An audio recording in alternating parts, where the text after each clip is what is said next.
Hi, ഇന്ന് നമ്മൾ പോകുന്നത് കുഞ്ഞിന് വാക്സിനേഷൻ എടുക്കാനാട്ടോ. അപ്പോൾ വാക്സിനേഷനൊക്കെ എടുത്തു കഴിഞ്ഞ് കുഞ്ഞിന് ആധാറുമൊക്കെ എടുക്കണമായിരുന്നു. അപ്പോൾ അതുമൊക്കെ കഴിഞ്ഞിട്ട് നമ്മളൊരു 12:30 മണിയായി. അപ്പം നമ്മളിങ്ങനെ പാസ് ചെയ്ത് വരുമ്പോൾ വെള്ളക്കാന്താരി എന്നും പറഞ്ഞിട്ട് ഇതായി ഒരു ഹോട്ടൽ.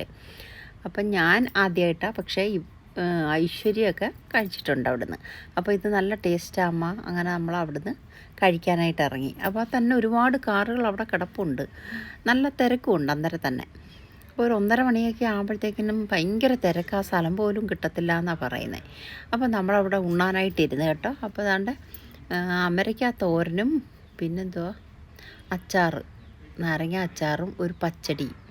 പിന്നെ ഇവിടുത്തെ സ്പെഷ്യൽ എന്ന് പറഞ്ഞത് കൊഞ്ചിൻ്റെ ഒരു കറി.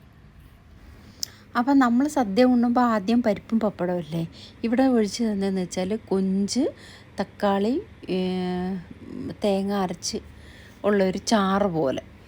അപ്പം അത് കഴിഞ്ഞ് പിന്നെ മീൻ കറി ഉണ്ടായിരുന്നു. നല്ല സദ്യയായിരുന്നു കേട്ടോ. പിന്നെ സ്പെഷ്യലായിട്ട് പാൽക്കൊഞ്ചെന്നും പറഞ്ഞിട്ടൊരെണ്ണം കൊണ്ടുവന്ന്, പിന്നെ നമ്മുടെ ചൂടയുണ്ടല്ലോ അത് പൊരിച്ചത്, അതും കൊണ്ടുവന്ന്. അത് രണ്ടും നമ്മൾ സ്പെഷ്യൽ മേടിച്ചതാണ്. എന്തായാലും എല്ലാം നല്ല അടിപൊളിയായിരുന്നു.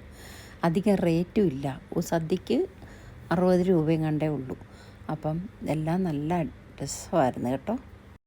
അമൃത ഹോസ്പിറ്റലിൽ പോകുന്ന വഴിക്കായി ഈ കട കേട്ടോ. അങ്ങനെ നമ്മൾ ചോറൊക്കെ കഴിച്ചിട്ട് ഭയങ്കര മഴയായിരുന്നു. കാറിൽ കുടയൊക്കെ നൂത്ത് പിടിച്ചിട്ടാണ് കയറിയത്. അപ്പോഴത്തേനും മോളാണെങ്കിൽ ഐശ്വര്യയുടെ കയ്യിൽ പോകാനായിട്ട് അങ്ങ് നിർബന്ധം തുടങ്ങി. എല്ലാവരും സബ്സ്ക്രൈബ് ചെയ്യണേ. അടുത്ത വീഡിയോയിൽ